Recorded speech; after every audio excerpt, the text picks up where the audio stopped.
الصلاۃ والسلام علیک یا رسول اللہ وعلی آلک و صحابک یا سیدی یا حبیب اللہ۔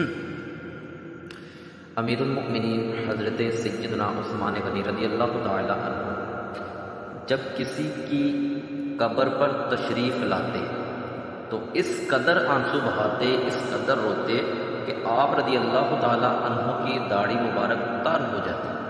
عرض کی گئی جنت و دوزخ کا تذکرہ کرتے وقت آپ نہیں روتے مگر قبر پر بہت روتے ہیں، اس کی وجہ کیا ہے؟